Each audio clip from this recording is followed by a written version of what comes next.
everyone. Welcome back to Empower Hour podcast. I am so excited because I have Natalie Torres Haddad with me today, and she is here to answer one of the most important questions I think that faces anyone in any industry, any age group, anyone who wants to empower and enrich and live a full life should follow and know Natalie, because today we're talking about financial literacy and that world. Welcome. Thank you so much for having me. I'm excited to be Yay. here. Happy to have you. So you are the owner of Financial Savvy Latina. Yes. Author, podcaster.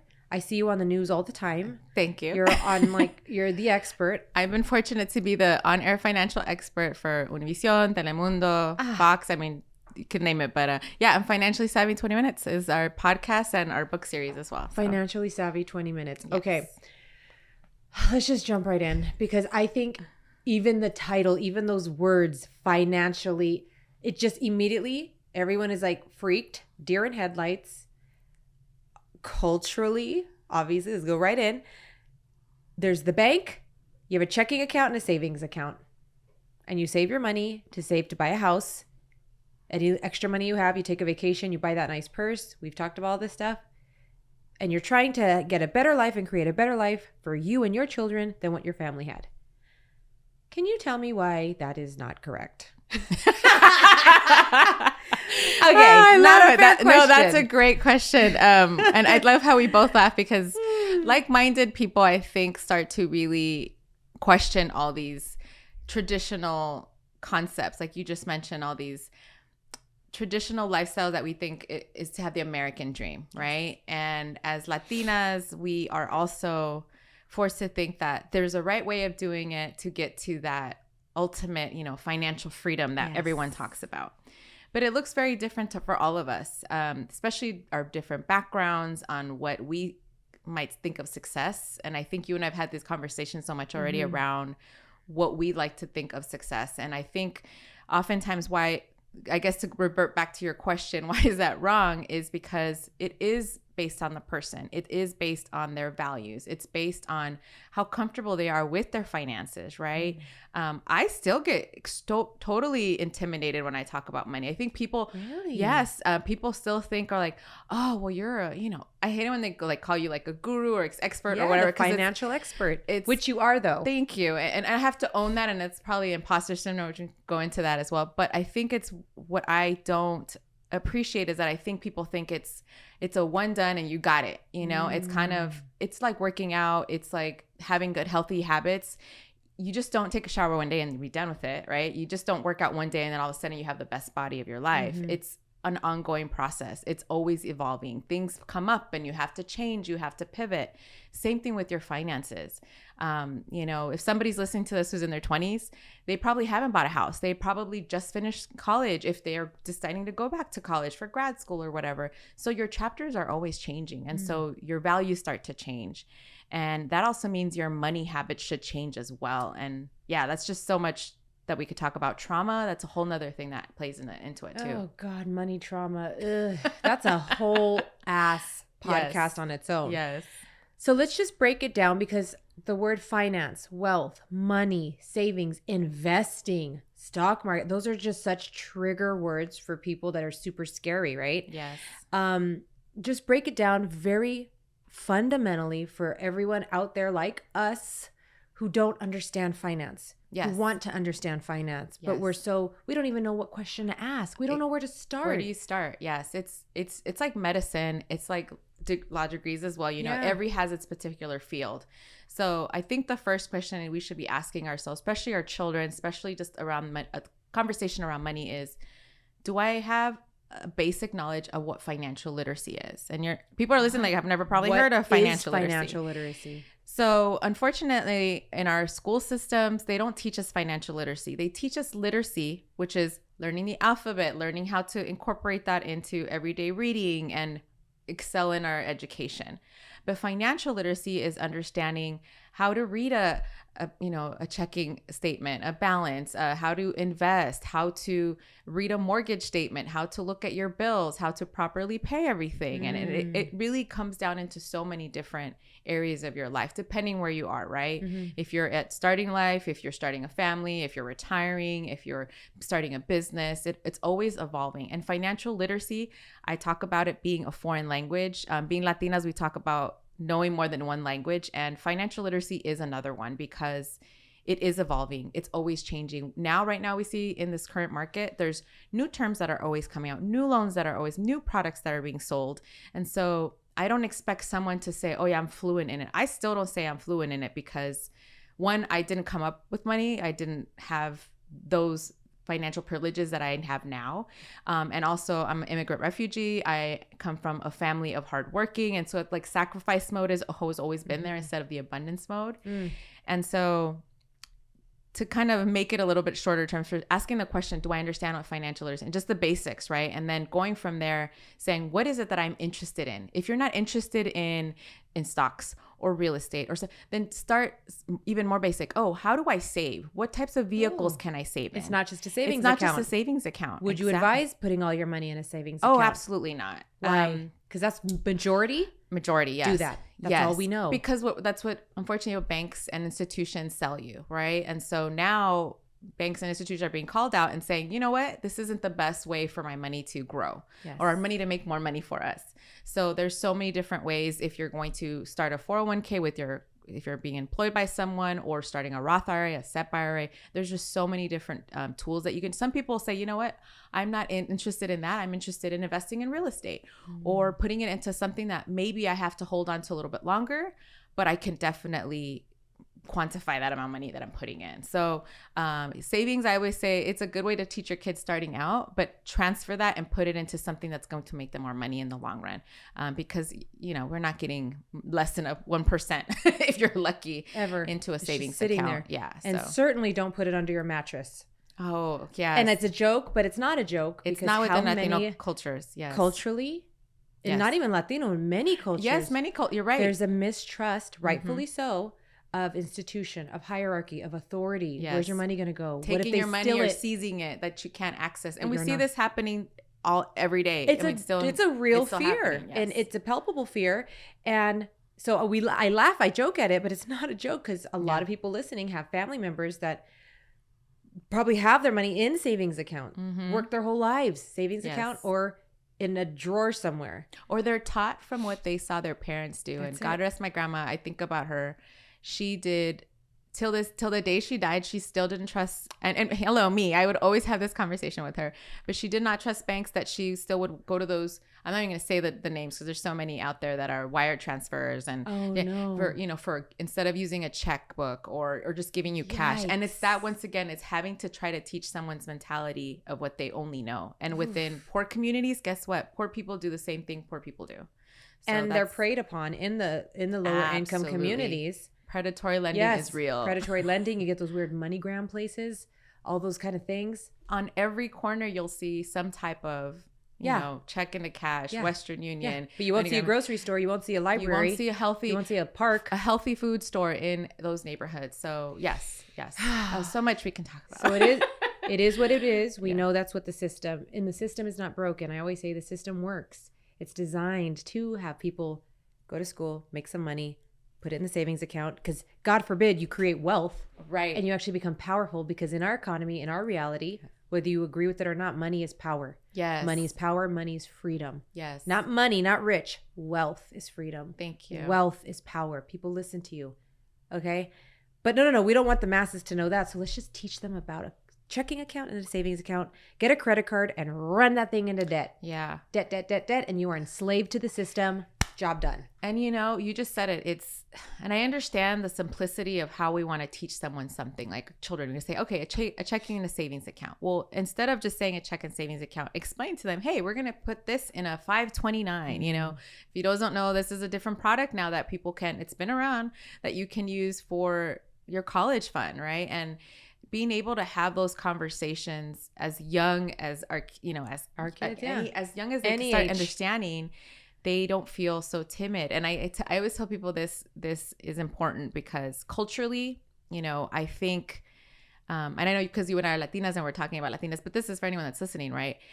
We need to start training our children differently than what we were taught. And one of my girlfriends, we've been friends for over 20 years, and she's Korean background. And she said when she was about 4 or 5 years old, it was common for them to start going to additional math classes on Saturday mornings. Every Saturday morning, it was the norm for their culture in their city.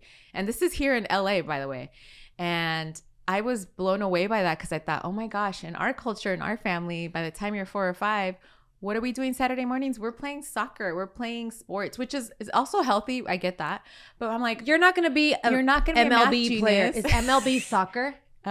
It's the FIFA. No. He's the producer's laughing at us. He's like, no, MLB is baseball. But you're not going to be a baseball player. Right. And not even just that. I'm thinking that's part of the stereotype. People think, oh, Asian people are great with math. I'm like, yeah, because they start learning the language at an early age. For us, we don't, if we're lucky, maybe junior high.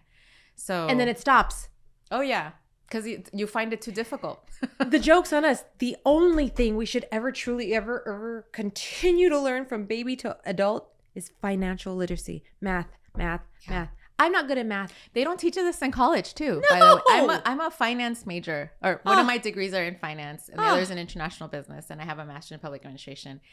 This is why I do what I do now, because I was so frustrated when I graduated college that I was like, I should know better, and yet they didn't teach us financial literacy in my finance classes. Wow. They taught us, yes, maybe how to balance a check statement for a business, but not how to manage and deal with our student loans, deal with our own personal finances. Oh. So I thought, well, if we're the people that should know, how is it that we are not practicing what we're preaching? And so that's been part of my mission to change that. Something that's relative to a lot of people listening is student debt, taking out student loans. What are your thoughts on that? Is that a good debt or a bad debt to have?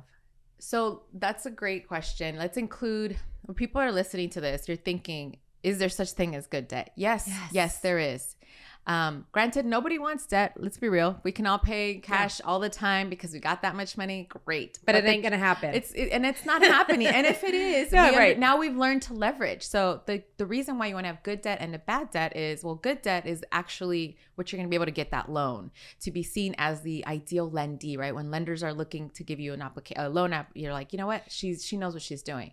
Bad debt is one you want to stay away from, and that's like your credit card debt, you're overspending on the retail, or things that are really not junk you don't need. Yeah. And so your student loan, your mortgage, your car payment, actually anything that a bank would see as, or a lender would see as, oh, she is bringing value to herself. So you're going, getting your education. Great. Hopefully you'll get a better paying job because of it. Or you have a mortgage. That means you're building equity. And that's something they can always seize as well, right? So these are assets that you're building along the way. So they're considered good debt. And I think it's really important for people to see, how can I improve my good debt and get rid of that bad debt? Because ideally you want to know that you are responsible with your money. And then if you need something, I think this is something I always tell people, because parents always ask me this question: should I take out some money out of my 401k or my retirement to help pay for my kids' student loans so they don't graduate with debt? And this is my number one response to them. First is no, never. You learn the hard way, and I could go into that on a whole nother topic. But I say the thing is, you can always get a loan for a car. You can always get a loan for your home. You can always get a loan for school, but you can never get a loan for retirement or that financial freedom that you want. And why would you want to rob that away from your parents? For me, I always tell my mom, my dad, I wanted you guys to be physically and financially healthy when you're at retirement age, as opposed to be like, oh my gosh, I owe my parents money, or they lost all that time that they could have really accrued that compounding interest, which is our favorite word, right? Because we can make money. What's that for someone who's never heard that word before? So the way I describe it, and this is how I tell it to our kids, is imagine your money making babies of money, and they keep making more babies of money. And compounding interest it's the duplication of what you start off with. So an example, credit cards do this the opposite way. So for those that have credit cards, they understand that when you borrow money, you're not just borrowing the initial money, but you're also paying interest on it. Well, guess what? They'll charge you a percentage on it. And we'll make this really simple. 10%. Let's say they're charging you 10, but let's be real. A lot of credit cards are 18, 25. interest rate. But this 10%, you're saying, okay, well, I'm borrowing $100, but I'm also paying 10%. So it's $110 that I'm actually going to have to pay back if I pay it off within the next month, right? And with compounding interest, it actually works in a similar way that you can actually double it. So when you think about multiplications, it's once again saying, oh, okay, 5 times 5 is 25, right? Well, then you multiply compounding interest. It's not just another 5. It's now 25 times the 25. And then it continues to grow. So compounding interest should be your best friend.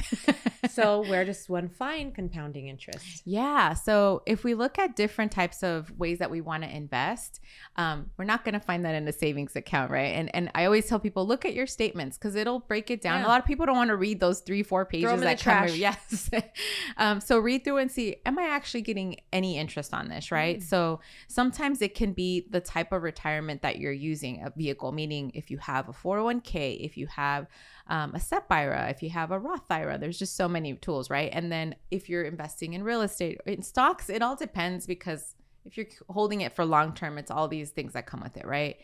But I think ideally, I have this question all the time, like, oh, I have $500. What do I do with it? And I go, what are you interested in? That's the first question I ask. It's a great example. Let's start with that. Somebody says right now, I have $500. What do I do? So I always ask, okay, you have $500. Before you start thinking, I'm going to go spend money on, a new stock that everyone's, crazing about, or Bitcoin. I was going to say, think about spending it on your nails or going to buy that. Chanel wallet you want. You've been wanting forever, that you want to treat yourself because you deserve it. No. You work hard. You work hard. So this is what would you say? This is exactly what I tell them. I go, okay, you have $500. First of all, congrats. You saved $500. But the next question is, do you have an emergency fund? And they look at me like, what? And I go, you have $500 now, but what if you lose your job tomorrow? What if you get sick tomorrow? What if your family member needs your help and you have to move? Blah, whatever the worst case scenarios that happen all the time. Can you afford to be without a job for a few months? Maybe 6 months, 3 months. And the reality, it takes 6 months to a year. Yes. And so that's when I say an emergency fund is basically all your expenses in a month, multiply that by 6 months. So okay, for 6 months, I have no income whatsoever. I'm okay. And when I ask them that, they always get frustrated. They're like, you're telling me I have to save $30,000. That's not fun. And I go, well, yes and no. And I go, but wouldn't you want to have that peace of mind and understand? And then the second question is, okay, with those $500, how is the best way that you can make money off of that? And so whether it's starting your own business, doing a little side hustle that is going to duplicate that for you. Are you going to save some? Maybe you have kids. I get this from adults all the time. Like they finally have some money, $500, let's say. And I'm like, okay, what about your kids' college fund? Are you thinking about that? There's 529, which I'm a big fan of because it doesn't cost you anything. You can open one up as low as $10 a month, and it's tax deferment. And basically you're putting in this money that they'll be able to use once they graduate. And if they don't graduate, or they don't want to go to college, or they get a full ride, guess what? You could still take out that money and use it towards yourself, whether it's going to be an investment in real estate or your retirement. And so those $500 can really go a long way. And I say, okay, with those $500, do you have a percentage that you're separating that from? So 10% of what I make is mine to keep, right? Mm-hmm. One of my favorite books, it's an old classic. It's The Richest Man in Babylon. I love it. I've read it. Right. Yeah. The first time I read that, I was like, why don't they give this to us when we're in elementary school? Not It's a Moby very Dick. simple read. Yeah. It's a very simple read. And it's a concept that adults really need to remind themselves. Now I'm thinking, like, I should reread that again. I'm going to reread it. Yeah. Let's reread it. Yes. Right. Okay. That'll be our next book club. Fine. And I think about, sometimes people will tell me, well, especially it's not just the poor mentality, it's the working class mentality. Say, well, the way I get paid is my income automatically. I'll pay my mortgage, I'll pay my health benefits, I'll pay for food, electricity, all the utilities, and whatever's left over is for us, for our savings, for our retirement. And the truth is, it should be the other way around. You take out that 10% or however much you want to take out that is going to be towards your retirement, towards your investing. And then what is left is for the rest. Because we're creatures of habit. We want to spend money on, like you just said, the nails, the clothes, the entertainment, whatever the fancy thing that is the craze. And so then at the end of the month, we don't have extra. If anything, you're over in debt. And so it's kind of, once again, it takes time to change that mindset. It's not an overnight thing. For me, I struggled with it and I still struggle with it. I don't lie to people. I'm like, things happen. My life is changing all the time as we get older. Different responsibilities come about. You know, our 40s are different now from our 20s and so forth. And, you know, I think that's why I tell people, reassess where you are. What are your values and what does wealth really mean for you? Mm-hmm. Yeah. So, yes, Natalie, but I can't just be working to save and to save. And I mean, I need to live. I need to enjoy. I want to buy that house. I want to get a better apartment and pay more rent. I want that nice car. And this can go into the whole conversation about why material things make us feel validated. Yes. That's the whole other part of this conversation. Yes. We're not going to talk about that today. It's another one for sure. But that car, that house, that outfit, that purse. Okay, when does somebody buy something like that? What money? The money you make? Do you spend it on that? Or where do I have money to buy that stuff then when I'm making money? So once again, it's figuring out what are your categories, right? Your necessities, which are, you know, your mortgage or utilities, everything that you need to live, right, for your family. And then what are your luxuries? And that could be part of, like you just said, maybe it's taking myself out to go to a movie or buying that purse that I've been saving up for, whatever it might be, or grooming, all these things that they're not necessities, they're luxuries, right? Yes. But I agree. I don't tell people like, don't ever have fun. Don't, you know, spend time with your family and friends, or don't take that vacation you've always dreamed of. You want to be able to have this balanced life, because it's just kind of like, we're back to like health wise. If you tell someone they can never have sugar or they can never have cake, how many people are going to be like, you know what? I'm cool with my life. Okay. If I'm going to get sick once in a while, whatever, my allergies with that's just how it is. Right. So it's kind of saying, okay, can you balance that out and say, once in a while, have your birthday cake. Once in a while, eat, you know, the fruit. Once in a while. Figure out what works for you and what's healthy. And so same thing goes with your money. And we live in LA, obviously. And so it's all about, not just as expensive, but people are so consumed about keeping up literally with the Kardashians that they're never exposed to other places. I lived in other countries before, other states, and other states in LA's and New York are very much similar in that sense. But if you live somewhere where most people don't have brand new cars, most people don't have brand new homes or luxury apartment, let's not even go into that right now. But I think sometimes we need to go back to being the minimalist that we should be in order to really enjoy the things that we want in our life, right? For me, I tell people, I love to travel. I love food. I love spending time with my family. So that's where I'm going to splurge in those areas, as opposed to like, do I really want to, you know, keep up with someone that has like the same newest phone? Or can I tell you how I kind of came about with the Financially Savvy Latina? Tell me. Yes. I was in my early 20s and I had brunch, you know, and 20s was like all about brunch. I don't know why, but LA has like the best brunches in the world, right? So we were having brunch with a bunch of my girlfriends and some of my cousins, and I had just met with my mentor that morning before. I was excited, learning new things that I wanted to apply about money, and I wanted to have a conversation with my friends. And they were kind of like, they were indulging me in it, but I could tell they weren't fascinated, or they just didn't really see it as something of a conversation. And nothing against them. It was just, I understand. No one was talking about money. Literally, I'm the finance person, so I want to talk about this. Like, we're brunch now. Yeah. So then I just kind of like, okay, I'll move. I did give them something, and they were like, that's, you know, exciting, and they learned something. And then they just kind of got over it. But then someone popped out her cute little lip gloss or something, and they're like, oh, I have that one. Every single one at the table busted out the lip gloss, and I think it was like $20 or something, that lip gloss. And I was the only one that didn't have it. I wasn't so much into makeup anyways, but I was kind of like, if all of you spend $20, and they all had, and some like, oh yeah, I have the whole collection, but they started going off on like on this lip gloss, and I'm thinking, $20, you could have put that into something that's going to make you real money in the future. And so how can I make this fun, like lip gloss, and make this as simple as well too? Because I hate it when people talk down to me. And even us having this conversation, some people are like, I need to rewind and hear what that means, or what this is. She said a lot of words. I said a lot of terms today, so don't feel bad. Don't feel that's part of what we say.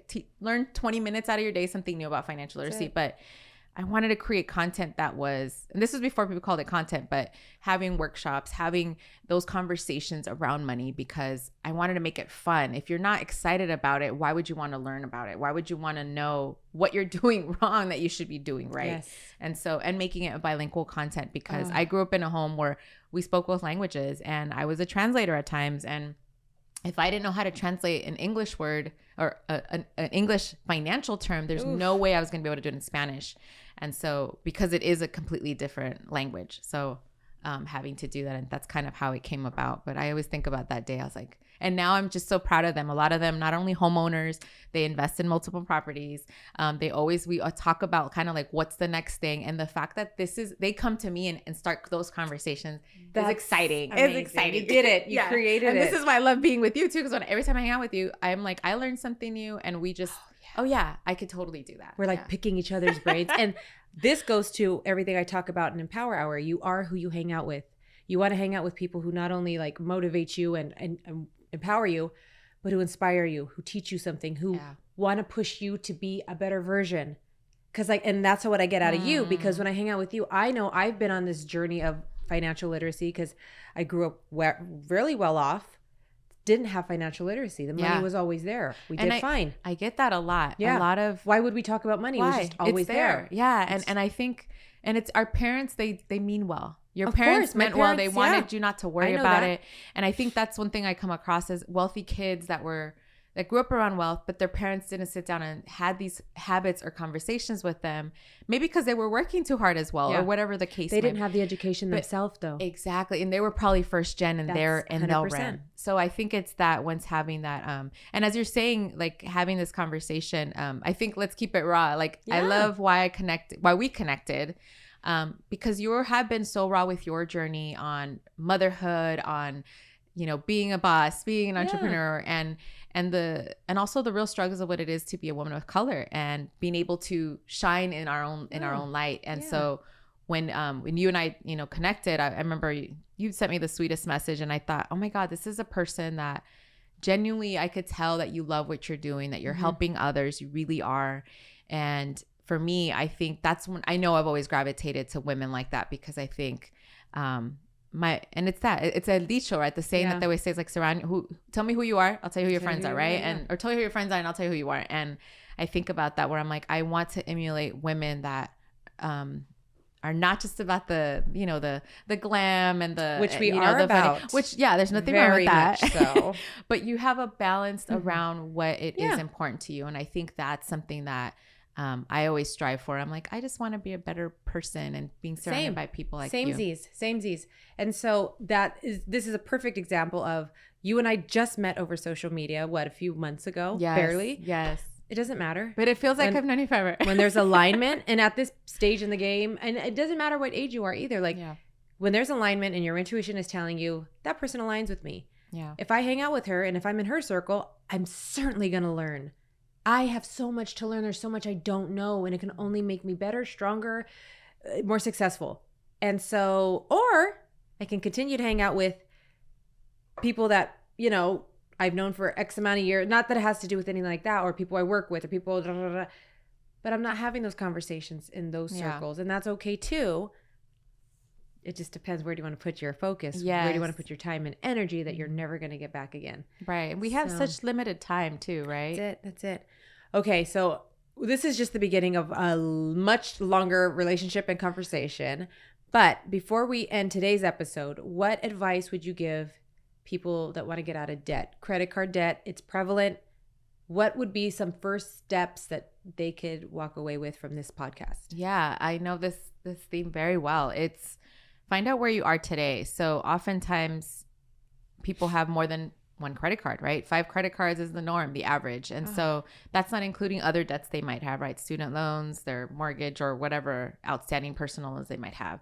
So having everything written down on one page to really say, okay, this is where I'm starting off. Maybe you have $20,000, maybe you have $40,000, or whatever debt you might have, to the T. And I want it to the cent, and put today's date and what your goal is, right? Because it's going to take time for most people, especially if they're just working off their income from their employer. they have a set amount of income, right? So then your next step will be, how much do I need to pay down the one with the highest interest rate? Now there's a whole nother topic too, that you can pay down maybe one that has a little bit amount. So you just feel like, oh, I no longer have that fifth payment that's done. It's only 4. But one with the highest interest rate, that's the one that you're going to be paying more in the end if you don't pay it off first. So then you start making that list from top to bottom, highest interest rate to lowest. I've seen people that do twice. They'll say, oh, you know what? I'm actually going to pay off the one with the smallest amount because I feel better knowing that it's gone. And then I'm also going to pay the one with the highest interest rate. So they focus on those two. And then the reason why I say write today's date, because it might take you years. For my husband and I, it took us years to pay off our student loans. Really? We had over 6-figure in debt. We both went to grad school. We had to do it all on our own.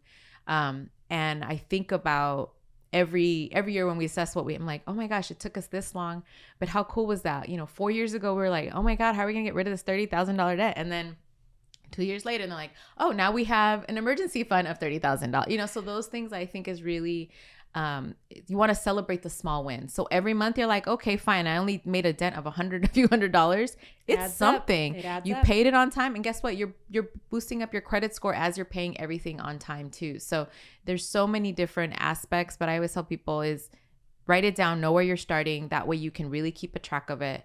It's a map that's going to get you to where it might take you a year or 2 or 3 or 4, but knowing that you're on that path and making those decisions, those habits, and saying, you know what, I'm not going to do the happy hour tonight because I'm going to use that money towards that debt. And just kind of figuring out what's balanced for you, right? And maybe say happy hour once a month, whatever works for you. You'll survive. Believe You'll me, be it's fine. Okay, so where can people find you and reach out to you? Because I know you help people a lot too. Yes. Well, first I'm going to have you on our podcast, Financially Savvy in 20 Minutes. So you have to listen to our episode. And it's both, like I said, Spanish and English. All of our social media, well, mine is FinSavvy Latina, FISAVVY Latina. And yeah, I'm on YouTube, on all that fun stuff, all the platforms. And if you're watching any news in Spanish, most likely I'm talking about something about finances. But thank you so much for having me. This is so much happy. fun. This is such an important conversation, which will continue because I know you and I have plans. Yes. And I can't wait to have you back. Thank you for being here. Thank you for having me. Bye.